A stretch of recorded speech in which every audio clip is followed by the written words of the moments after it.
皆さんこんにちはဒီဗီဒီယိုလေးကတော့ကျွန်တော်တို့နံပါတ်၄ခုမြောက်ပေါ့နော်အတန်ဘိုင်းကိုတင်လာတာပေါ့နော်၄ခုမြောက်ရောအုံးဆိုတဲ့ဘီးပေါက်တန်သင်ခန်းစာလေးဖြစ်ပါတယ်ဘီးပေါက်တန်ပေါ့နော်အဲ့တော့ဘီးပေါက်တန်ဆိုရင်ကျွန်တော်တို့ဘီးတွေကိုပေါင်းမယ်အဲ့တော့ဘီးတွေကိုဘယ်လိုပေါင်းမလဲပေါ့နော်အဲ့တော့ဘီးတွေကိုပေါင်းမယ်ဆိုလို့ရှိရင်ကျွန်တော်တို့ကဒီမှာပေါ့နော်ဒါကတော့ဒီဘက်ကရေးပေးထားတာခိဆိုတဲ့ဒါစာလုံးလေးဖြစ်တယ်ပေါ့နော်ခိဆိုတဲ့ဒါဘီးလေးဖြစ်တယ်ပေါ့နော်အဲ့ဒီခိလေးမှာကျွန်တော်တို့ကဘာလေးတွေဘယ်လိုပုံစံမျိုးလေးတွေပေါင်းမလဲဆိုလို့ရှိရင်အဲ့ဒီခိတို့ပေါ့နော်ဒီဘီးတွေရဲ့ဒီဘေးညာဖက်ပေါ့နော်ဒီညာဖက်အောက်ရှင်မှာ၄ပုံတစ်ပုံစိုက်သေးပြီးတော့ဘေးကနေကပ်ပြီးရေးပေးရတယ်ပေါ့နော်ဒါမျိုးကိုကျွန်တော်တို့ကဘီးပေါင်းတန်ဆိုပြီးတော့ထွက်ရတယ်ပေါ့နော်အဲ့တော့ဘီးပေါင်းတန်ကဒီပုံစံလေးနဲ့ရေးရမယ်ပုံမှန်စာလုံးကိုရေးလိုက်မယ်ဒီပုံမှန်ဘီးကိုရေးလိုက်မယ်ဘီးရဲ့ဘေးမှာကျွန်တော်တို့ကညာဖက်ဘေးမှာ၄ပုံတစ်ပုံဒီပုံစာလုံးရဲ့၄ပုံတစ်ပုံခန့်သေးပြီးတော့ကျွန်တော်တို့ကပေါင်းပေးလိုက်မယ်ပေါ့နော်အဲ့တော့ပေါင်းပေးလိုက်တာဘာတွေနဲ့ပေါင်းမလဲဘယ်ဘီးတွေကိုပေါင်းမလဲဘယ်ဟာတွေနဲ့ကျွန်တော်တို့က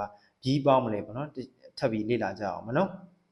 အဲ့တော့ဘီးပေါင်းတန်ဆိုလို့ရှိရင်ဒီဇယားလေးကြည့်ရဆိုရင်တော့တိတ်ပြီးတော့ရှုံမသွားနဲ့ပေါ့နော်အော်ဒီဘက်ကတော့ကျွန်တော်တို့ကဒါ10အောင်အတန်ကြီးနဲ့ရေးထားတာဟီတာကနာနဲ့ရေးပေးထားတာအဲ့တော့ခတ္တခဏလည်းဒီလိုမျိုးပေါင်းတဲ့ဟာမျိုးတွေရှိရပေါ့နော်အဲ့တော့ခတ္တခဏလည်းဒီပုံစံပဲပုံစံကအတူတူပဲကျွန်တော်ဒီဘက်မှာဟီတာကနာနဲ့ပဲရေးပေးထားတယ်ပေါ့နော်အဲ့တော့ဒီဘက်မှာအဲ့တော့ဘီးပေါင်းမယ်ဆိုလို့ရှိရင်ဘာတွေနဲ့ပေါင်းမလဲပေါ့ဘီးပေါင်းတယ်ဆိုလို့ရှိရင်ကျွန်တော်တို့ဘီး39လုံးရှိမယ်ပေါ့နော်ဒီ IUO ဆိုတဲ့တရ5လုံးရှိမယ်ဒါတွေကိုကျွန်တော်တို့ကပေါင်းချင်တဲ့ဘီးနဲ့ကျွန်တော်ပေါင်းတာမဟုတ်ဘူးဗျာအဲ့တော့ပြောင်းချင်တဲ့ဘီးတွေနဲ့မပေါင်းဆိုဘယ် line နဲ့ပေါင်းလဲဆိုလို့ကျွန်တော် E line နဲ့ပေါင်းတာဖြစ်ပါတယ် E line မှာရှိတဲ့ဘီးမှန်သမျှနဲ့သူပေါင်းတာဖြစ်ပါတယ်အဲ့တော့ E line မှာဘာတွေရှိမယ်ဆိုရင်ကျွန်တော်ခိရှိနိဟိမိရိဒီအလုံးတွေပဲရှိပါတော့2 4 6 9လုံးပဲရှိတယ်ဒီ9လုံးကိုပဲပေါင်းမယ်ပေါ့နော်အဲ့တော့ဒီ9လုံးကိုပဲပေါင်းမယ်အဲ့တော့ဒီ9လုံးကိုပဲဘီးတွေနဲ့ပေါင်းမလဲဆိုရင်ယယူယောဆိုတဲ့ဒီယယူယောငါအသုံးလုံးနဲ့ပေါင်းမယ်ပေါ့နော်အဲ့တော့ဘယ်လိုပေါင်းမလဲဒီဘက်မှာကျွန်တော်တို့ကြည့်ရအောင်အဲ့တော့ကျွန်တော်တို့ကဘီးပေါင်းမပေါင်းခင်မှာကျွန်တော်တို့သိရမှာကဒီမှာရေးပေးထားတာကအတန်ကြီးလေးတွေပဲရှိသေးတယ်ပေါ့နော်ကျွန်တော်တို့ရှေ့ဗီဒီယိုတွေမှာလေ့လာခဲ့ရတာပေါ့နော်လေ့လာခဲ့ရတဲ့မှာဒီ E line မှာပါတဲ့ဒီဓာတ်ကူအုံးနဲ့ဟန်ဓာတ်ကူအုံးတွေလည်းဒီ line မှာရှိသေးတယ်ပေါ့နော်အဲ့တော့ဒီ line လေးမှာရှိတဲ့ဟာလေးကိုကျွန်တော်တစ်ချက်လောက်အရင်ကြည့်ရအောင်အဲ့တော့ဓာတ်ကူအုံးလေးတင်လိုက်မယ်ဆိုရင်ခိကိုဓာတ်ကူအုံးတင်တာရှိမယ်ရှိကိုဓာတ်ကူအုံးတင်တာရှိမယ်ရှိကိုဓာတ်ကူအုံးတင်တာရှိမယ်ပေါ့နော်ပြီးတော့ဟိကိုလည်းပဲကျွန်တော်ဓာတ်ကူအုံးတင်တာလေးရှိမယ်အဲ့တော့နောက်တစ်ခုအဲ့ဒါဆိုလို့ရှိရင်ကျွန်တော်တို့နောက်တစ်ခုဟန်တာကူအုံးမှာဆိုရင်လည်းပဲကျွန်တော်တို့ဟိလိုက်ရပါတော့ဒီရောဟိကိုပိပေါ့နော်မာရူလေးတင်တယ်ဟန်တာကူအုံးလေးလိုက်တာရှိတယ်အဲ့တော့ဒီတင်တဲ့ဟာတွေကဒါကတော့ကျွန်တော်တို့ဒီတန်ကြီးလေးကိုကျွန်တော်ဒီဘက်မှာစီပေးထားတာအဲ့တော့ဒီဘက်မှာဆိုရင်ကျွန်တော်တို့ဓာတ်ကူအုံးမှာပါတဲ့ဂီ E line မှာပါတယ်ပေါ့နော်ဂီ G ကိုကျွန်တော်ဒီမှာ B ရေးပေးထားတယ်ပေါ့နော်ဒါတွေလည်းကျွန်တော်တို့ E line ထဲမှာပါတာပေါ့နော် E line ထဲမှာပါတဲ့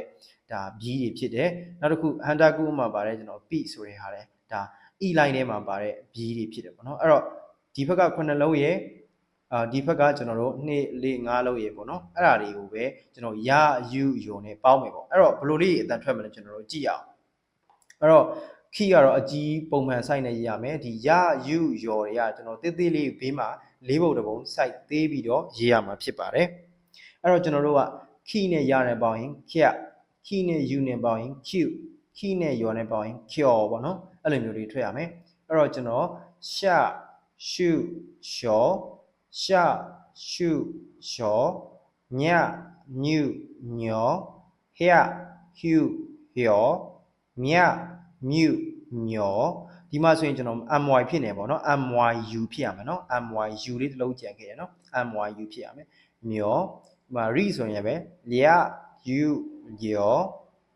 ာရွေးမှာဆိုရင်ဂီးနဲ့ရနဲ့ပေါင်းရင်ခရဂီးနဲ့ယူနဲ့ပေါင်းရင်ဂီးဂီးနဲ့ယောနဲ့ပေါင်းရင်ခယောအဲ့တော့ခရဂီးယောဂျာဂျူဂျောဂျာဂျူဂျောအဲ့တော့ဒီမှာလည်းပဲကျွန်တော်ပြောချင်တာကဒီမှာအကုန်လုံးကကျွန်တော် JA GU GO ဆိုပြီးရေးထားတယ်ပေါ့နော်တကယ်ဆိုရင်တော့ဒီမှာလည်းပဲ JI ဆိုပြီးရေးရတာမဟုတ်ဘူးကျွန်တော်ပထမသင်ခန်းစာမှာလည်းပြောခဲ့တယ်ဒီတက်တန်တင်နေမှာဆိုရင် DI ဆိုပြီးတော့ရေးရတာ DI DA နော် DU DO ဆိုပြီးတော့ကျွန်တော်တို့ကရေးမှာပဲဒီတို့ကျွန်တော်ဟီရာဂနာတွေအမှန်ပေါ်မှာဖြစ်ပါတယ်ပေါ့နော်ဒါလေးတော့ကျွန်တော်ရှင်းချက်အနေနဲ့ဒါမှတ်ရမှာဖြစ်ပါတယ်နောက်တစ်ခုကကျွန်တော်တို့ B နဲ့ရနဲ့ပေါင်းရင်ဗျ B နဲ့ U နဲ့ပေါင်းရင် view B နဲ့ယောနဲ့ပေါင်းရင် bio B ဗျာဗျူပြောပြပြူပြောဆိုပြီးတော့ဒါဘီးပေါက်တန်ပေါ့နော်အဲ့တော့ဘီးပေါက်တန်ကဒါတွေပဲရှိပါတယ်အဲ့တော့ဒီထက်အပြင်လည်းမရှိဘူးပေါ့နော်အဲ့တော့ဒီဟာလေးကိုတေချာလေးမှတ်ရမယ် e line နဲ့ပေါင်းတယ် e line မှာဆိုရင်လည်းပဲတကူအောင် e line ရှိမယ်ဟန်တကူအောင်ရဲ့ e line ရှိမယ်ပေါ့နော်အဲ့ဒါကိုရာယူရော်နဲ့ပေါင်းလို့ရှိရင်ဒီအတန်ထက်လေးတွေထွက်ရမှာဖြစ်ပါတယ်အဲ့တော့ကျွန်တော်တို့ဒီဘီးပေါက်တန်ရဲ့ဒီခိုတိုးပါလေးတွေဖတ်ဖို့ဖတ်နေလေးကျွန်တော်တို့ထပ်ပြီးတော့ဖတ်ကြရအောင်ပေါ့နော်ပုံလေးဖတ်ကြအောင်ပေါ့နော်ရောဝင်မှာစင်းဒီဘက်မှာလည်းဟီရာကဏ္ဍနဲ့ပေးထားတယ်ခဏခဏလေးရှိတယ်ပေါ့နော်အဲ့တော့ရောအောင်လေးကျွန်တော်တို့ဘီးပေါက်တန်ပေါ့ဘီးတွေပေါင်းတယ်ပေါ့နော်ဘီးတွေပေါင်းတယ်ဆိုရင်ကျွန်တော်တို့ဘာနဲ့ပေါင်းလဲဆိုလို့ရှိရင်ကျွန်တော်တို့ကနော် e line ကိုကျွန်တော်တို့ကနော်ရာယူယူအသုံးလုံးနဲ့ပေါင်းတယ်ပေါ့နော်အဲ့တော့ဒီဘက်မှာကျွန်တော်တို့ကြည့်ကြပါနော်ဒါဆိုရင်ကျွန်တော်ရိုးရိုး e ပေါ့နော် e ကိုရှိနဲ့ရနဲ့ပေါတော့ရှာပေါ့နော် e ရှာဆိုရင်ဆရာဝန်ပြောတာဖြစ်ပါတယ် e ရှာဆရာဝန်နောက်တစ်ခု he နဲ့ရနဲ့ပေါ့ hair နော် he နဲ့ရနဲ့ပေါ့ hair ခုဆိုရင်100ကို hair ခုပြောနော်100ဆိုရင် hair ခုဒါ o ရှိနဲ့ရနဲ့ပေါ့တော့ရှာနော်ရှိနဲ့ရနဲ့ပေါ့တော့ရှာ o ရှာဆိုရင်ကျွန်တော်တို့ကတစ်ဖက်ရေးပေါ့နော် o ရှာတစ်ဖက်ရေးနောက်တစ်ခု key နဲ့ရတာပါတော့ care နော်ရခု care ခုဆိုရင် at တယ်နော်ရှေ့ကနေ o လေးထည့်လိုက်ပို့ရင်ကျေးသွားတော့ o care ခုဆိုရင်ပို့ပြီးတော့ရင်ကျေးနော် o care ခု at တယ်နော်နောက်တစ်ခုအနေနဲ့ကျွန်တော်တို့က g ရယ် u ရယ်ပေါ့တော့ ju ပေါ့နော် g ရယ်ရောရယ်ပေါ့ရော g ရယ်ရောရယ်ဥရယ်ပေါ့တော့ကြောပေါ့နော်ကြောဆိုပြီးဖတ်ရတယ်ဒါတက်နော်ကြောနော်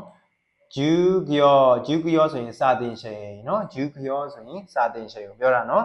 ဂျူကျော်ဆိုရင်စာတင်ချိန်ကိုပြောတာဖြစ်ပါတယ်ဒါတော့ဤရကဏ္ဍနဲ့ခဏခဏမှလည်းကျွန်တော်ကြည့်ရအောင်เนาะရှိဒါလေးကရှိ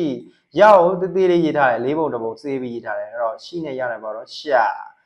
နော်ဒါကစွเนาะစွဆိုလို့ရှိရင်ကျွန်တော်တို့အပေါ်ကနေပြီးတော့ sorry အပေါ်ကအညီလေးနဲ့သွားတယ်เนาะဒါစွရှိဆိုရင်ဒီပုံစံမျိုးလေးသွားမယ်နော်ရှိဆိုရင်ဒီပုံစံမျိုးလေးသွားမယ်ဒီဘက်အညီဆိုရင်ရှိဒီဘက်ကအပေါ်အညီဆိုရင်စစ်နော်ဒီမှာဆိုရင်အပေါ်ညီတာတော့စစ်ဒီမှာရှိကရှေ့ဘက်အညီနော်အဲ့တော့ရှိရဲ့စစ်ရဲ့ပေါင်းတော့sorry ရှာရဲ့စစ်ရဲ့ပေါင်းတော့ရှာစစ်ဆိုတာရှက်အင်ကြီးနော်နောက်တစ်ခုအနေနဲ့ကျွန်တော်တို့ရှိရဲ့နော်ဒီမှာဆိုရင်ကျွန်တော်တို့ကဒါရီရောကျွန်တော်နောက်သင်ခန်းစာမှာပါမယ်ဒါစစ်သေးလေးနော်စစ်သေးလေးခက်တော့နော်ခတ်တော်ဆိုပြီးဖြစ်မယ်နော်ခတ်ဆိုပြီးဖတ်တာချွင်းချက်အနေနဲ့လောလောဆယ်မှတ်ထားအောင်ပေါ့နော်ဒါတော့ရှစ်ခတ်တော်နော်ရှစ်ခတ်တော်ဆိုရင်လက်မှတ်နော်ရှစ်ခတ်တော်ကလက်မှတ်နော်နောက်တစ်ခုကချီကိုတန်တန်နေတော့ကြီးနဲ့ရတဲ့ပေါ့တော့ဂျနော်ကြီးနဲ့ရတဲ့ပေါ့တော့ဂျစုကိုတန်တန်နေတော့ဇုနော်အဲ့တော့ jazz ဆိုရင် jazz guitar ပေါ့နော် jazz guitar နော်နောက်တစ်ခုကျွန်တော်တို့ ni ရယ် u ရယ်ပေါ့နော် new မှာတန်ရှည်ပါတယ်ပေါ့နော်ဒီမှာဥလေးပါတယ်နော်အဲ့တော့တန်ရှည်လေးဆိုရင်မှာ new မှာရက်လိုက်မယ်ပြီးတော့ဒီကောင်က rock ယောနော်ခဏယောမှာတန်ရှည်ပါတယ်ယောနော်ဒီဟာခု new york ခု New York ခုက New York မြို့တော့နော် New York မြို့ American ရဲ့မြို့နော် New York မြို့ဆိုပြီးရှိတယ်နောက်တစ်ခုကရှိကိုတန်းနေတော့ G နဲ့ U နဲ့ပေါတော့ Jew နော် Jew re နော် re မှာတန်ရှည်ပါမယ်အဲ့တော့ Jew ရယ် re ရယ် jewelry ဆိုတာ jewelry ပေါ့နော် English လို့ကြာကြောက်မြဲရတနာပြောတာနော်ကြောက်မြဲရတနာ jewelry နော်ကြောက်မြဲတာပြောတာဖြစ်ပါတယ်အဲ့တော့ရောသင်ခန်းစာလေးရတော့ဒီလောက်ပါပဲ